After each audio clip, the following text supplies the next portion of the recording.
Hello everyone, and welcome to my British Royal Family official channel. I hope everyone is having a wonderful day. Before we begin, please hit the subscribe button and give this video a thumbs up. On September 19, 2022, the funeral for Queen Elizabeth took place. The coronation of King Charles III was one of 4 significant crowns that were included in it.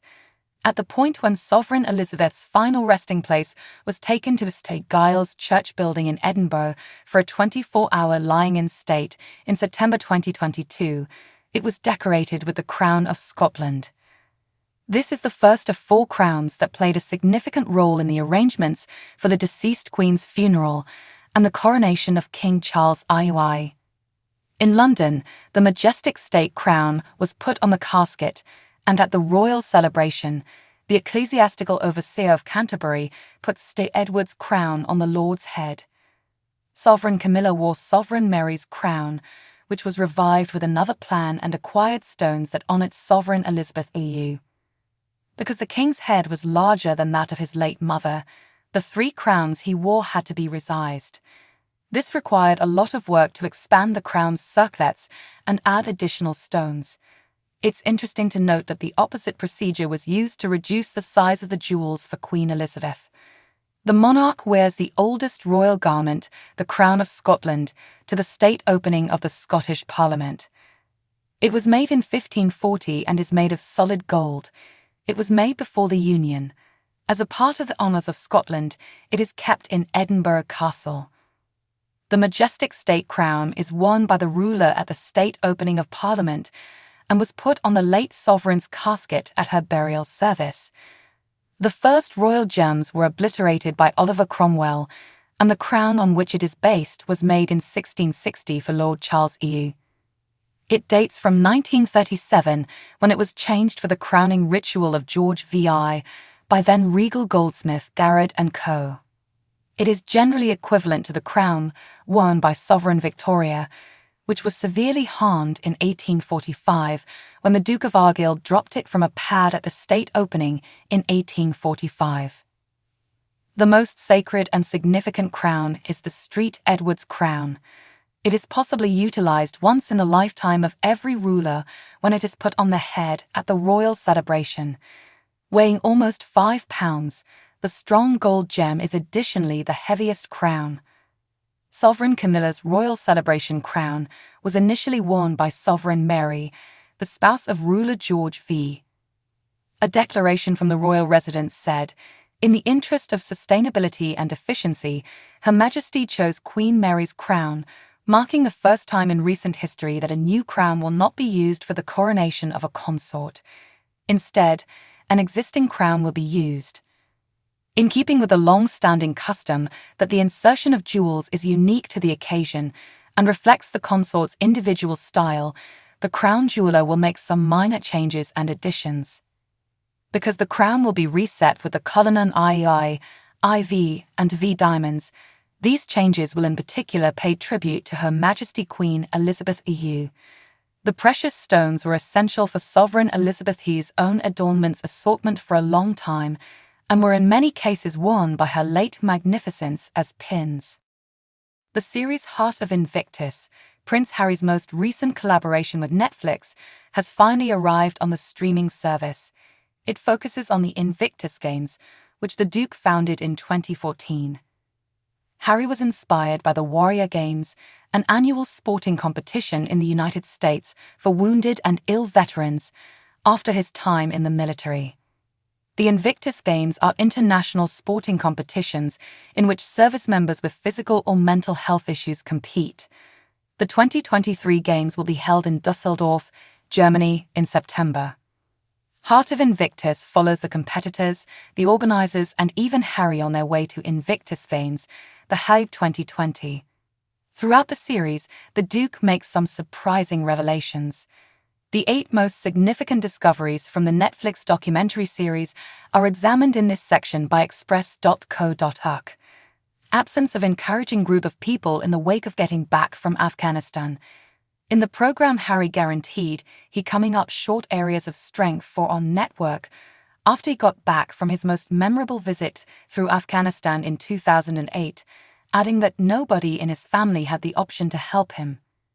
He focused on that it was not his military encounters that had damaged him, rather that it had set off his injury from losing his mom, Princess Diana, when he was so youthful. This seems to contradict what he said in a 2017 Mad World podcast interview with Bryony Gordon, in which he said that his brother Prince William and other close friends encouraged him to see a therapist.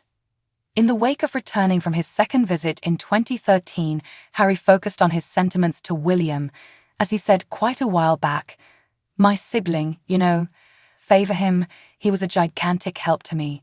He kept repeating, 'You need to talk to,' and this is not normal. About things, it's fine."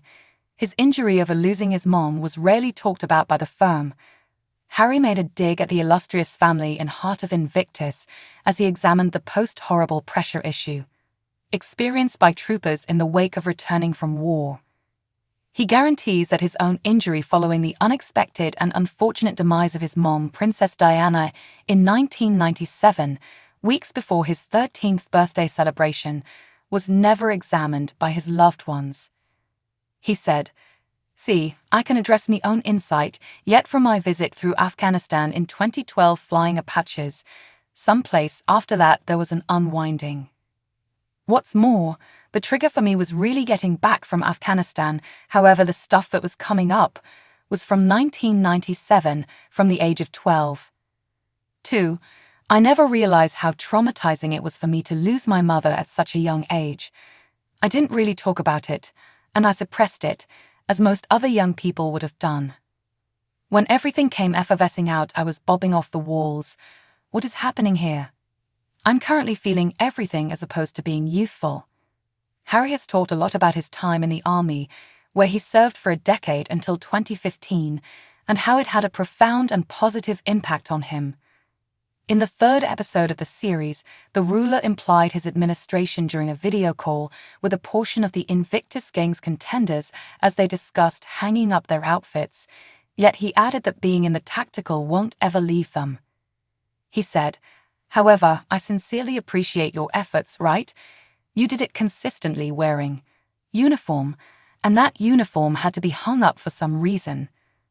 That help that runs in your blood, in our blood, that never leaves the body, it exists." He still believes in making one's family proud.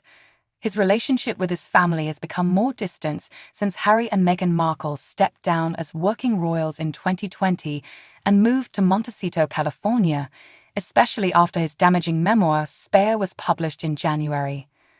Despite this, Harry appears to emphasize the significance of family during video calls with some of the Invictus Gang's competitors.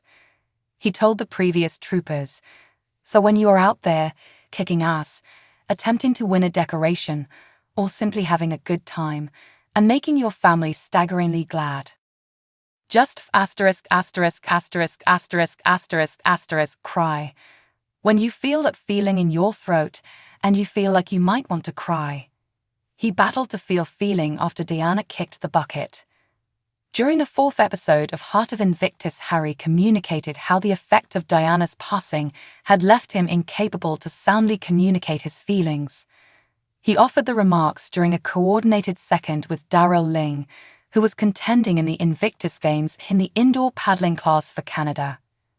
The roller reported to the Duke, "I'm happy you've had to deal with this stuff and ability we feel," to which Harry answered, "Profess to understand what you've had to deal with." He then talked about how he had been impacted by the injury of losing his mom, saying, "I had no inclination, I couldn't cry, I couldn't feel. At the time, I had no idea. Furthermore, it was only after later in my life, matured 28, there was a situation that happened, but the initial not many air pockets began emerging, and afterward, out of nowhere, it resembled somebody shook, and it went poof, and afterward, it was turmoil."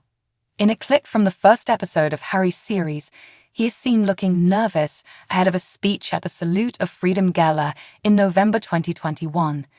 He felt nervous before an important speech and looked to Meghan for direction. Judy James, a body language expert, explained to Express.co.uk that when Harry is under a lot of stress, he turns to Meghan for comfort, saying, "In one scene, As they walk the red carpet together, Harry seems desperate for Meghan's support. He can be heard telling his wife, "I'm nervous," which sounds like a desperate attempt to win her love and support. We likewise see him puffing and doing side twists prior to going in front of an audience to do a discourse, and afterward, an extremely sad and similarly puffing Harry talking after Meghan has acquainted him with the Invictus crowd, his longing to plan ahead. In the third portion of the narrative, the Duke gets serious about putting the previous behind him and zeroing in on the future, in what could be a reference to his past dramatizations with the regal family.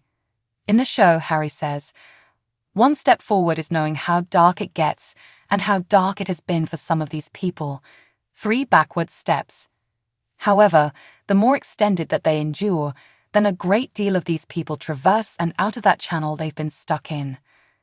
They're done stressing over the past, they're centered around what's to come." Also, the impact that has on the individual has this expanding influence across the family, across this local area, and that is the thing we're attempting to accomplish. What Sovereign Archie believes should do when he grows up. In a particularly contacting second from the series, Harry gave a knowledge into what his 4-year-old child tries to be the point at which he grows up. Even though the young prince's plans seem to change on a regular basis, the Duke thinks that the most important thing is that he can teach Archie a valuable lesson. Harry said in Heart of Invictus, "Some days it's an astronaut and other days it's a pilot when I ask my son Archie what he wants to be when he grows up. However, the most important thing is your character, regardless of what you want to be when you grow up," I remind him. Furthermore, nothing would make his mom and me prouder than to see him have the personality of what we see before us today, you. Harry offered those remarks while tending to the Invictus swarm at the 2020 Games in The Hague, Netherlands the previous spring. Thanks for watching. If you like this video, so please don't forget to subscribe my channel and don't miss any update.